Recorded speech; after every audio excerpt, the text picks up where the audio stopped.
warahmatullahi wabarakatuh. Alhamdulillahi rabbil alamin, wal aqibatu lil muttaqin, wala udwana illa 'alal zalimin. Ashhadu an la ilaha illallah wahdahu la syarika lah, wa ashhadu anna Muhammadan 'abduhu wa rasuluh la nabiyya ba'dah.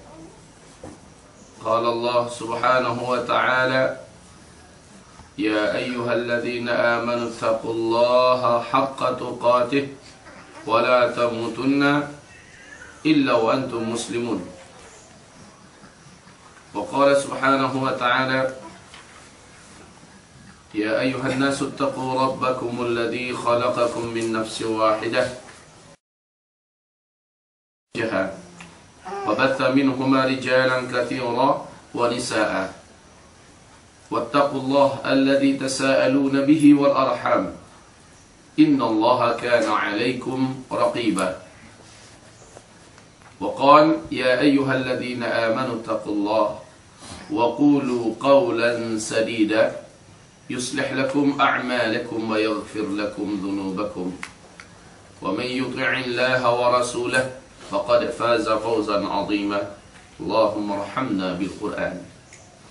وقال النبي صلى الله عليه وسلم فإن أصدق الحديث كتاب الله وخير الهدي هدي محمد صلى الله عليه وسلم وشر الأمور محدثاتها وكل محدثة بدعة وكل بدعة ضلالة وكل ضلالة في النار. أما بعد، Ma'asyiral muslimin wal muslimat, hamba-hamba Allah sekalian, kajian tafsir subuh dari keluarga besar Muhammad Ali di komplek homeschooling yang kami muliakan, beserta seluruh para pemirsa hamba-hamba Allah yang beriman dari Usma TV dimanapun berada. Pujian dan syukur kita kepada Allah subhanahu wa ta'ala atas segala nikmatnya yang teramat sangat banyak tak dapat dihitung. Salawat dan salam kita untuk Nabiullah Muhammad sallallahu alaihi wasallam. Amma ba'du ibadallah, ayat yang akan kita uraikan adalah lanjutan daripada sebelumnya, yakni surat Muhammad ayat yang ke-20. A'udzu billahi as-sami'il 'alim minasyaitonir rajim. Bismillahirrahmanirrahim.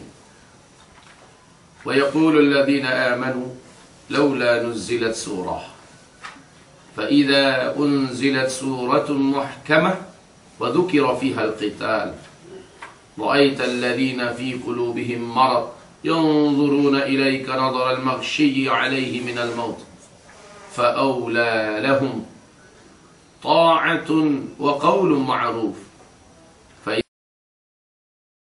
الله لكان خيرا لهم فهل عسيتم إن توليتم أن تفسدوا في الأرض وتقطعوا أرحامكم أولئك الذين لعنهم الله فأصمهم وأعمى أبصارهم. اللهم ارحمنا بالقرآن. Artinya, wa yaqulul ladzina amanu, dan berkatalah orang-orang yang telah beriman, laula nuzzilat surah, kenapa belum turun juga satu surat yang menerangkan di dalamnya kewajiban jihad. Ada sekelompok orang-orang beriman bersemangat betul untuk berjihad, ingin perang, sehingga menanti-nanti kapan nih, kenapa begitu lama, kenapa nggak turun ayat yang mewajibkan jihad, kenapanya terlalu banyak. Fa'idha unzilat surah, ketika surat diturunkan oleh Allah, muhkamatun, surat itu muhkamah. Sebelumnya telah kita uraikan di surat Ali Imran ayat yang ke-7, Allah membagi Al-Quran kepada muhkamat dan mutasyabihat. Yang muhkamat tidak mengandung berbagai macam pengertian dan pemahaman. Satu ayat dapat langsung dipahami apa adanya siapapun yang membaca. Beda dengan mutasyabihat Ini ayat multi pengertian, yang kalau tidak didampingi oleh orang yang alim tentang tafsir, alim tentang Al-Quran dan dinullah, maka dia orang-orang awam, orang-orang umum yang membacanya mungkin akan sesat dan menyimpang. Yang disebutkan di dalam surat Muhammad ayat 20 ini yaitu ayat muhkamat, ayat yang sangat jelas dan terang. Artinya tidak memiliki sekian macam pengertian, tidak mengandung berbagai macam kemungkinan yang bisa salah orang memahami. Muhkamat adalah ayat yang sangat tegas, jelas, terang, dan mudah dipahami. Hukumnya juga tidak mengandung perselisihan apa-apa.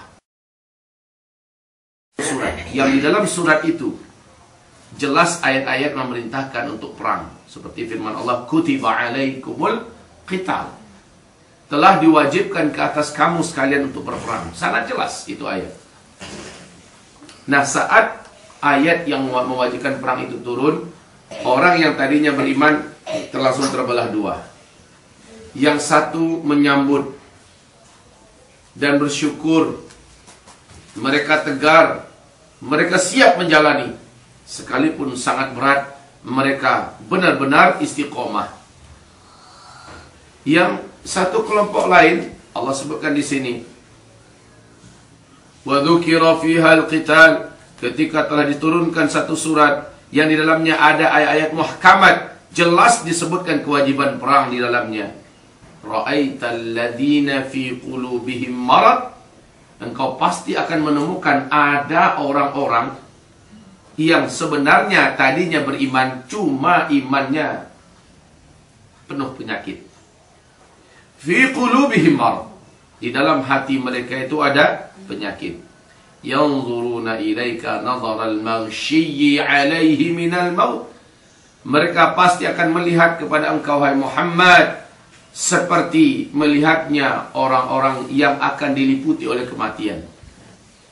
Benar-benar ketakutan yang tidak dapat disembunyikan, seolah-olah mereka sedang digiring menuju kepada kematian.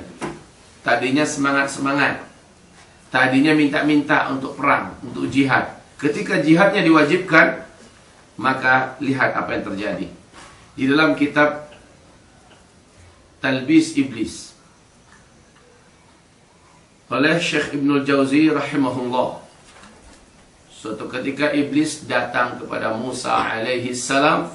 Apa kata Iblis? Musa, saya akan dalam 3 keadaan. Orang itu dalam pengaruh saya, dalam kuasaan saya. Yang pertama, apabila seseorang sudah memperturutkan amarah dan emosinya, maka saya sudah ada menguasai di seluruh darahnya, dan saya pasti ada di matanya. Yang kedua, apabila seseorang lelaki sudah berdua-dua dengan wanita yang bukan mahramnya, pasti saya adalah yang ketiga untuk mereka berdua, dan saya menguasai mereka. Yang ketiga, saya menguasai orang yang akan pergi atau diseru untuk berjihad. Hatinya akan saya penuhi dengan kegalauan, kegundahan, ketakutan. Nah, coba perhatikan ini ikhwan dan akhwat seluruhnya. Betapa ketika Iblis menyatakan pernyataan ini kepada Musa, siapapun akan berangkat pergi berjihad atau terbuka pintu jihad, saat itu ketakutan masuk dalam dadanya. Jadi orang-orang yang semangat-semangat sekarang ini, hari-hari ini, kapan nih perang nih, kapan nih jihad, Allah Akbar, Allah. Orang semacam ini, kalau ruhiyahnya sebelumnya belum padat, amalnya sebelumnya masih tipis dan lemah, imannya juga masih belum terasah, biasanya orang semacam ini akan mengalami kasus seperti ini. Saat diwajibkan jihad, mereka seolah digiring menuju kematian. Ketakutan itu sangat nampak. Idza fariqum minhum yakhshawna an-nas ka khasyatillah. Ini Allah firmankan dalam surat An-Nisa ayat 77. Tiba-tiba ada segolongan mereka yang dulunya semangat-semangat minta perang, minta jihad, minta perang, minta jihad. Ada ayat yang turun, ada fatwa yang turun. Ketika diwajibkan, idza fariqum minhum yakhshawna an-nas ka khasyatillah. Tiba-tiba sekelompok dari mereka berpaling, ketakutan, seperti takutnya mereka kepada Allah Subhanahu wa taala. Takut mereka menghadapi orang-orang kafir. Ma'asyiral muslimin, hamba-hamba Allah. Allah sindir mereka-mereka ini dalam surah An-Nisa ayat yang ke-77. Alam tara ilal ladzina qalu, adakah tidak kau perhatikan kepada orang-orang, alam tara ilal ladzina qila lahum kuffu aydiyakum, dikatakan kepada mereka kuffu aydiyakum, stop, tahan emosi, tahan tangan, jangan mudah-mudah minta perang, jangan mudah-mudah untuk berperang, jangan terlalu bersemangat perang. Wa aqimus shalah wa atuz zakah, buktikan dulu kamu perang melawan hawa nafsu, coba tegakkan salat 5 waktu berjamaah di masjid. Wa atuz zakah, cobalah kuatlah kamu berzakat dan berinfaklah, bersedekahlah. Jalankan itu dulu, karena kenapa Allah hubungkan dengan menahan diri untuk berperang dengan mendirikan salat dan membayarkan zakat. Kalau dia sudah mampu disiplin dengan sholat, dan dia juga, kenapa? Karena dalam hadis Rasulullah SAW bersabda, apabila salah seorang di antara kamu melaksanakan sholat 40 hari 40 dengan imam di masjid, dan dia tidak ketinggalan rakaat pertama takbiratul ihram bersama imam, pasti dibebaskan dari orang ini 2 hal. Yang pertama, Allah akan bebaskan dari dirinya, dari hatinya, segala penyakit-penyakit hati dan sifat-sifat munafik. Kita tahu salah satu sifat munafik paling takut dengan jihad, paling takut dengan perang.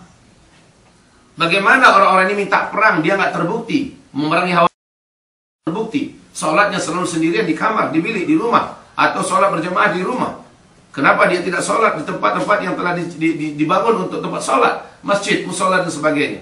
Ibarat Allah yang kami muliakan, orang semacam ini ketika kewajiban perang datang, maka iblis pasti akan menguasai hatinya. Semangat perang, semangat jihad. Sholat 5 waktu berjamaah di masjid enggak? Tanyakan itu. Sholat berjamaah di masjid enggak? Karena orang yang mampu dan pandai menjaga sholat berjamaahnya, insya Allah akan cabut sifat-sifat munafik itu dari hatinya. Dan ketika terbuka pintu jihad, terbuka ladang jihad, dia betul-betul meluncur dengan kekuatan. Allah yang akan memberikan kekuatan kepadanya. Orang yang menjaga sholat berjamaah 40 hari 40 malam di masjid, tidak tinggal rakaat pertama takbiratul ihram bersama imam, maka Allah Subhanahu wa taala akan cabut dan pasti jamin dia selamat dari api neraka. 2 ini. Di dunia dia selamat dari kemunafikan, di akhirat dia diselamatkan dari api neraka. Nah, orang semacam inilah yang akan mampu memikul beban jihad ketika jihad itu dibukakan oleh Allah Subhanahu wa taala.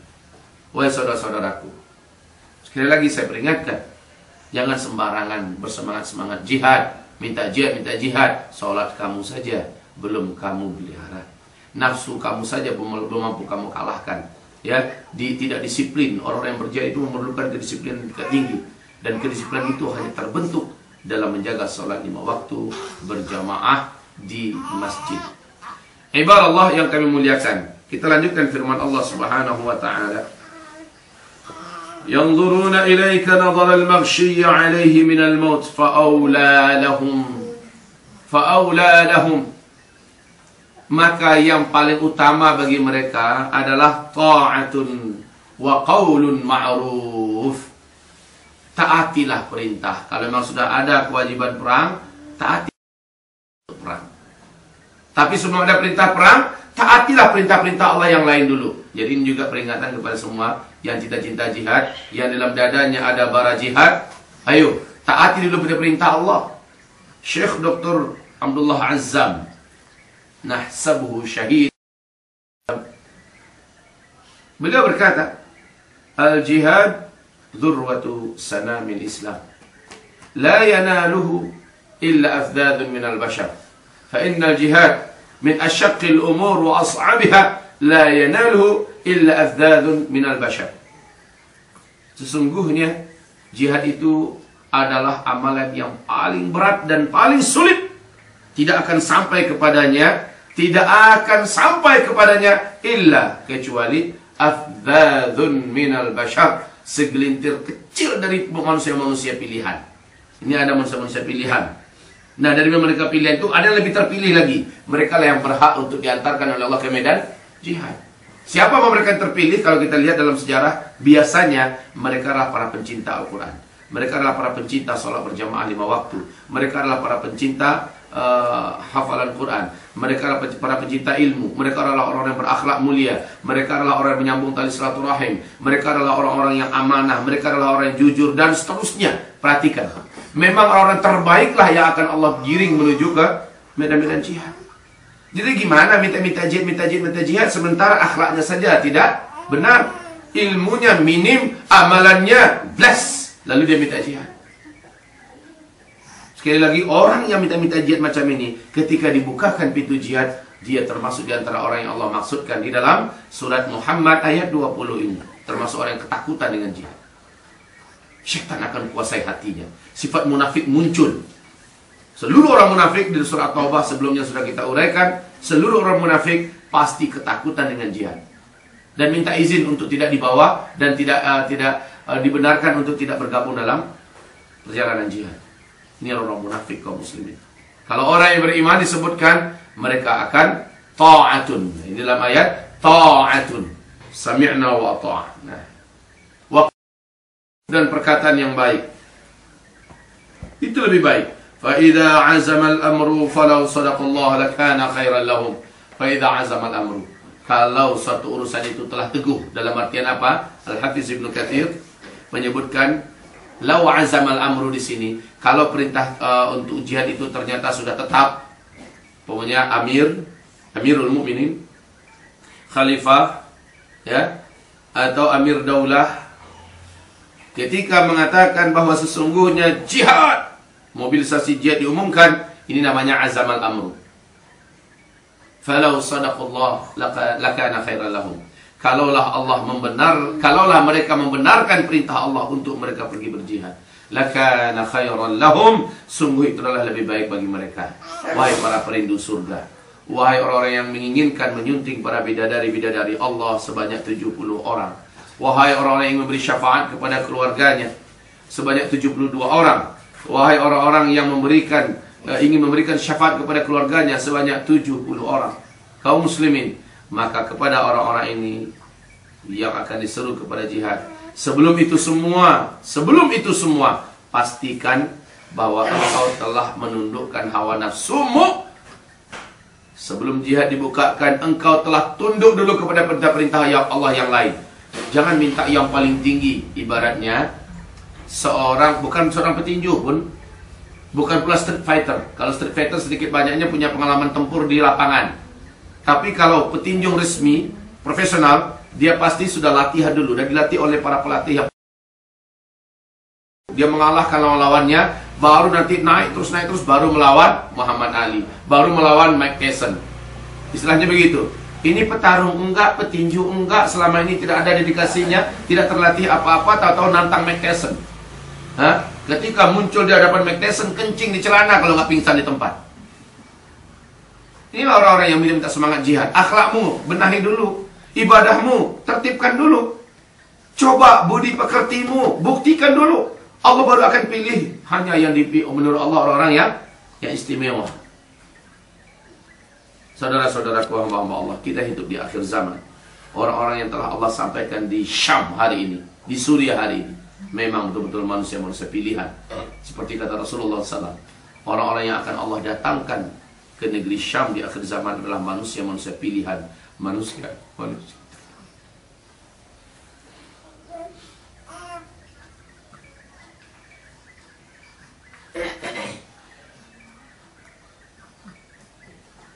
Fahal asaitum in tawallaitum an tufsidu fil ard. Maka adakah kamu itu ketika diperintahkan untuk pergi berperang, kamu berpaling?